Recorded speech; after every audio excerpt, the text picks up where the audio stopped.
नमस्कार साथियों, सरस्वती आईटीआई में आपका हृदय से स्वागत है। आइए आज हम लोग जानते हैं, बहुत ही अच्छा टॉपिक हम लोग को पढ़ने जा रहे हैं जो एग्जाम में भी आता है। किसी भी एग्जाम में ये क्वेश्चन जरूर आता है और ये भी एक इलेक्ट्रीशियन होने के नाते ये भी जानेंगे किसी भी व्यक्ति को अगर विद्युत झटका लगता है तो उसकी बचाव कैसे किया जा सकता है। यानी डॉक्टर के आने से पहले जो उपचार किए जाते हैं वो प्राथमिक उपचार किए जाते हैं। प्राथमिक उपचार जो है किस तरह से किया जा सकता है, किसी भी व्यक्ति के जान को बचाया जा सकता है।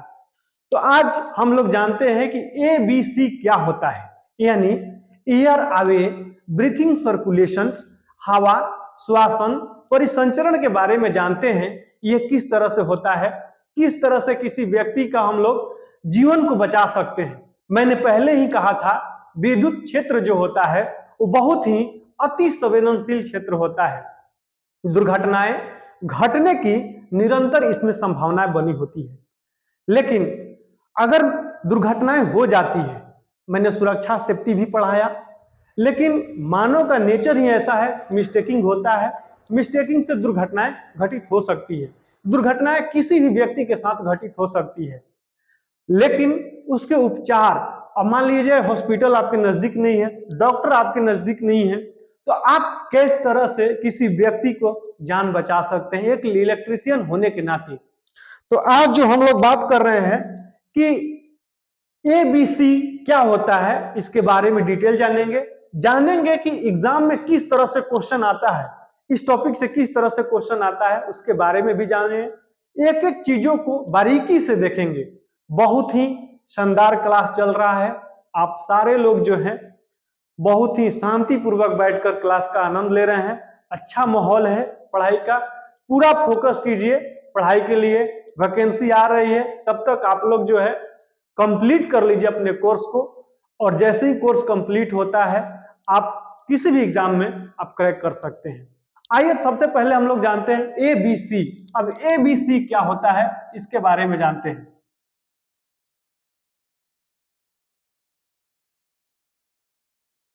ABC, अब ABC क्या होता है नोट कीजिए।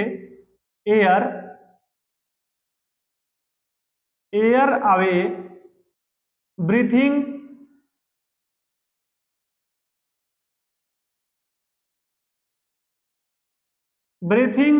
सर्कुलेशन।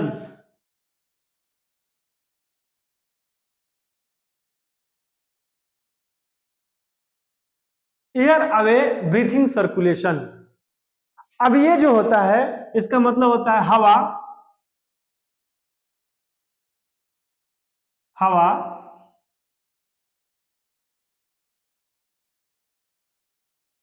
श्वासन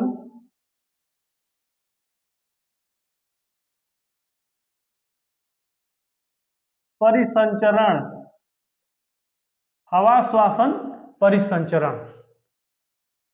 अब हवा श्वासन परिसंचरण जो है विधि है, इसे किस तरह से किया जाता है उसके बारे में हम लोग जानेंगे। अब आइए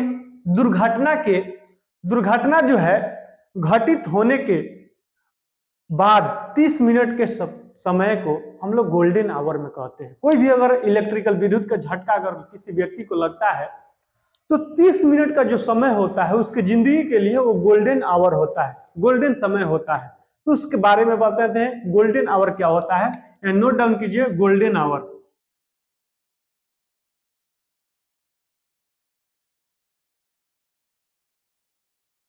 गोल्डन आवर, गोल्डन आवर क्या होता है इसके बारे में भी हम लोग जानेंगे कि गोल्डन आवर क्या होता है। कि यानी लिख लीजिए यहां दुर्घटना, नोट कर लीजिए दुर्घटना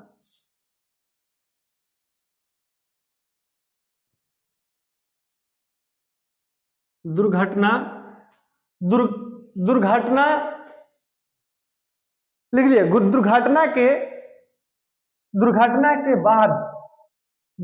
के बाद 30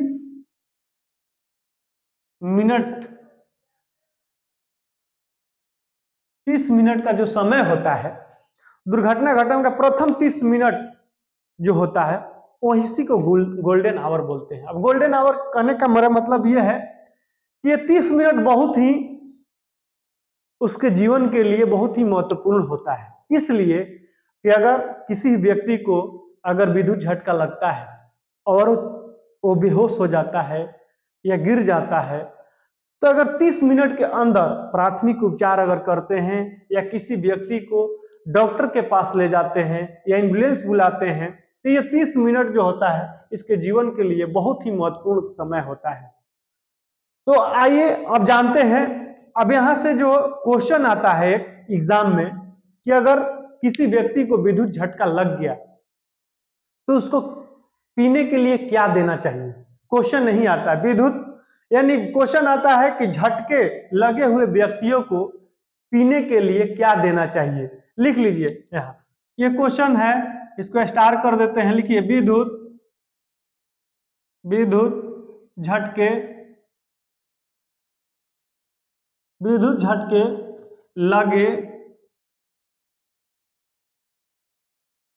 लगे व्यक्ति को पीने के लिए क्या दिया। ऑप्शन में रहता है चाय, कॉफी, पानी या कोल्ड ड्रिंक्स, इस तरह से ऑप्शन में रहता है। तो या कुछ भी नहीं, तो लिख लिया कुछ भी नहीं देना चाहिए। अब आगे बात करते हैं, कहीं पर भी व्यक्ति अगर काम करता है तो उसके लिए जो नेसेसरी होता है वो क्या होता है, फर्स्ट एड किट होना चाहिए। फर्स्ट एड किट क्या होता है उसके बारे में हम लोग चर्चा करते हैं और जानते हैं। देखिए फर्स्ट एड किट के बारे में हम लोग बात करते हैं। देखिए कहीं पर भी अगर आप काम कर रहे हैं तो फर्स्ट एड किट होना जरूरी होता है, क्योंकि अगर आपके पास बैंडेज होगा, बीटाडीन होगा, वो रुई होगा, तो किसी भी व्यक्ति को अगर हल्का फुल्का अगर ब्लड निकल रहा है, कोई चोट हुआ है, दर्दनाशक गोली होगा, तो उसको आप संभाल सकते हैं, दे सकते हैं, जिससे कि उसको कुछ क्षणिक समय में आप कुछ राहत पहुंचा सकते हैं। तो किसी भी व्यक्ति को आप फर्स्ट एड किट में से क्वेश्चन जो आता है उसके बारे में भी जानेंगे। और ये चीज आप लोग नोट डाउन कर लीजिए। आप लोग ABC, ब्रीथिंग, सर्कुलेशन, हवा परिसंचरण के बारे में, गोल्डन आवर, दुर्घटना के बाद का 30 मिनट, विद्युत झटके लगे व्यक्तियों को पीने के लिए क्या दिया जाता है, तो कुछ भी नहीं दिया जाता है, ये नोट कर लीजिए। अब आगे पढ़ेंगे फर्स्ट एड किट। अब देखिए मेरे पास, मेरे हाथ में जो है फर्स्ट एड किट, ये बॉक्स आप लोग भी देखे होंगे, ये आप लोग भी देखते होंगे फर्स्ट एड किट। कहीं पर भी अगर आप जाते हैं, जैसे आप लोग बाइक जब लेते होंगे तो उसमें भी ये देखते होंगे आप, फर्स्ट एड किट रहता है कि यहाँ पर देख लीजिए इसमें कौन कौन से सामान रहता है। आप लोग देखिए ये कुलेक्स है, ये जो है रुई है, ये जो है कच्चा प्लास्टर है, किसी व्यक्ति कच्चा प्लास्टर है, ये जो है ये बैंडेज है, जो हल्का चोट वगैरह आने पर ये आ जाता है। ये जो है आपको, ये भी कच्चा प्लास्टर ही है, घाव वगैरह जो है। यहाँ जो दिया हुआ है बीटाडीन भी दिया हुआ है, जो कि घाव भरने के लिए ट्यूब का प्रयोग किया जाता है। तो ये जो बॉक्स होता है फर्स्ट एड किट होता है, इसका जरूरत हर, इसमें कुछ दवा भी, दर्दनाशक दवा भी होता है, जिससे कि एट द टाइम किसी भी व्यक्ति को अगर विद्युत झटका लगे तो उसको जो है हम लोग थोड़ा बहुत डॉक्टर के आने से पहले हम लोग उसके ब्लड को बांध सकते हैं, दर्द की दवा देकर कुछ दर्द को कम कर सकते हैं। तो ये फर्स्ट एड किट होना आवश्यक है, जरूरी है। अब ये देखिए इससे भी क्वेश्चन एक आता है एग्जाम में, इसके बारे में भी बताएंगे और इसको नोट भी करवा देते हैं, इससे क्या क्या क्वेश्चन आता है इसके बारे में भी नोट करवा देते हैं। तो ये जो है फर्स्ट एड किट जो होता है कि जरूरत क्यों है, मान लीजिए घटना घट गया, किसी व्यक्ति का ब्लड आ रहा है, बहुत ही दर्द से परेशान है, तो कभी भी पीड़ित व्यक्ति को दर्द को देखकर कभी भी घबराना नहीं चाहिए। अगर ब्लड निकल रहा है तो आपके पास फर्स्ट एड किट है तो उसको ब्लड को बांधने का कोशिश करें। तो ये सब चीज है, इसके बारे में एग्जाम में किस तरह से क्वेश्चन आता है उसके बारे में भी हम लोग पढ़ते हैं। ठीक है, इसके बाद लिख लीजिए बैंडेज, लिख लीजिए बैंडेज। ठीक है,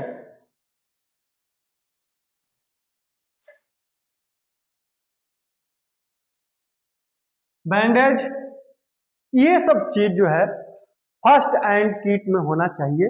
जहां पर भी आप काम कर रहे हैं या ये होना चाहिए, ये सब चीज होना चाहिए, जिससे कि अगर किसी व्यक्ति को लगता है तो डॉक्टर के आने से पहले हम जो है उसको ब्लड को बांध सके, उसको जो है उसके घाव को साफ कर सके। ये सब जो है चीज उपलब्ध होना चाहिए। अब हम लोग, अब इससे एक क्वेश्चन आता है, फर्स्ट एड किट से एक क्वेश्चन आता है। क्वेश्चन ये आता है कि फर्स्ट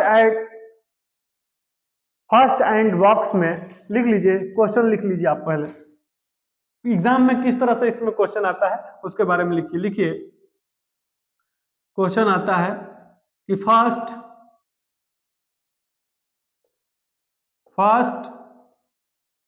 एड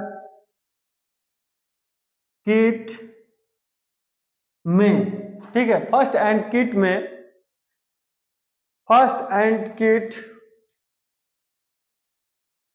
किट बॉक्स लिख लीजिए।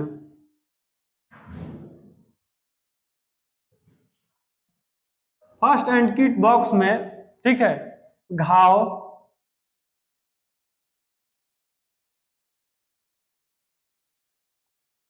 भरने के, घाव भरने के लिए, घाव भरने के लिए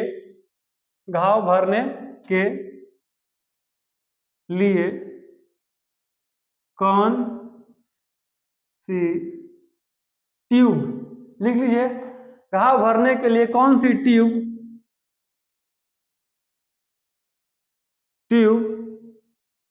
ठीक है रखी जाती है,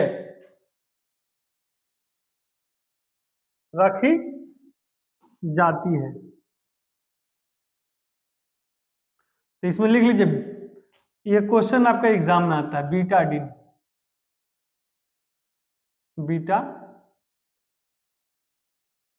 ये आता है एग्जाम में, नोट डाउन कर लीजिए। फर्स्ट एड किट बॉक्स में घाव भरने के लिए कौन सी ट्यूब रखी जाती है, तो बीटाडीन रखी जाती है। ठीक है, तो ये चीज जो है फर्स्ट एड किट भी पढ़ लिए।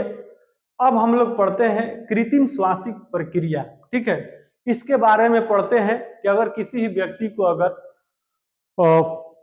विद्युत झटका लग गया है, अचेत अवस्था में गिरा हुआ है या बेहोश है, एक इलेक्ट्रिशियन होने के नाते आपका पहला कर्तव्य क्या होगा, इसके बारे में हम लोग पढ़ते हैं। ठीक है, कहते हैं कि अब देखिए कोई भी व्यक्ति को जो है अगर विद्युत झटका लग जाता है तो उसको किस तरह से हम लोग बचा सकते हैं। तो आइए हम लोग जानते हैं कि श्वासन जो होता है, आर्टिफिशियल एक्सप्रेशंस, कृत्रिम श्वासन प्रक्रिया जो होती है कितनी प्रकार से होती है, कितनी प्रकार से दिया जा सकता है। तो आइए इसके बारे में जानते हैं। आर्टिफिशियल रिस्पिरेशंस, कृत्रिम श्वासन प्रक्रिया जो होती है इसके बारे में हम लोग पढ़ते हैं। ये प्रक्रिया क्या होती है कि ये जो होता है कृत्रिम श्वास प्रक्रिया जो होती है, इस प्रक्रिया के द्वारा पीड़ित व्यक्ति को सांस न आने पर ये विधियां अपनाई जाती है, जिसको हम लोग कृत्रिम श्वास प्रक्रिया विधि कहते हैं। अब देखिए कोई व्यक्ति अगर मान लिया जाए कि वो विद्युत झटका लग गया है, बेहोश हो गया है, उसका सांस रुक गया है, तब ये प्रक्रिया अपनाई जाती है। तो पहला विधि है, नोट डाउन कीजिए, पहला विधि सिल्वेस्टर विधि, पहला विधि सिल्वेस्टर विधि होता है। पहला विधि सिल्वेस्टर विधि, पहला विधि सिल्वेस्टर विधि है। दूसरा लिख लीजिए सैफर विधि, सैफर विधि। तीसरा लिख लीजिए, तीसरा नोट डाउन कीजिए आप लोग, मुंह से मुंह विधि,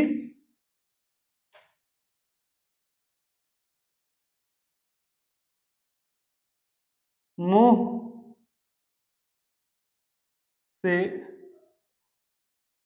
मुंह विधि, मुंह से, तीसरा जो है मुंह से मुंह विधि, ठीक है। चौथा लिखिए मुंह से नाक विधि,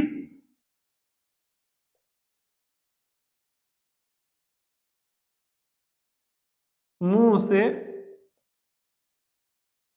नाक विधि। पांचवा लिखिए कृत्रिम, कृत्रिम श्वास, कृत्रिम श्वास यंत्र द्वारा, यंत्र द्वारा। अब देखिए जो है आर्टिफिशियल रिस्पिरेशन, कृत्रिम श्वासन प्रक्रिया जो होता है, यह निम्नतः जो होता है निम्न प्रकार का होता है। इस प्रक्रिया का कब प्रयोग किया जाता है? कोई व्यक्ति को अगर बिजली विद्युत झटका लग गया है, तो उसका सांस रुक गया है, तो उस प्रक्रिया के दौरान इस जब सांस रुक गया है तब हम लोग इस प्रक्रिया को करते हैं, जिससे कि व्यक्ति को जो है पुनः सांस जो है बहाल हो सके या चल जाए, ये प्रक्रिया को अपनाते हैं। तो पहला जो है, पहला विधि है सिल्वेस्टर विधि, सैफर विधि, मुंह से मुंह विधि, तीसरा है मुंह से नाक विधि, तीसरा है कृत्रिम श्वास यंत्र विधि। सबके बारे में चलेंगे और इसी से क्वेश्चन एग्जाम में आते हैं। किस तरह से एग्जाम में क्वेश्चन आते हैं उसके बारे में भी देखते हुए चलेंगे और इसके बारे में भी हम लोग पढ़ाई करते हुए चलेंगे। एक एक चीजों को एकदम बिल्कुल ही ध्यान से देखते चलेंगे, हर एक चीजों को लिखते हुए चलेंगे, टॉपिक बाय टॉपिक चलेंगे। आइए अब चलते हैं हम लोग, ये नोट डाउन कर लीजिए आप लोग।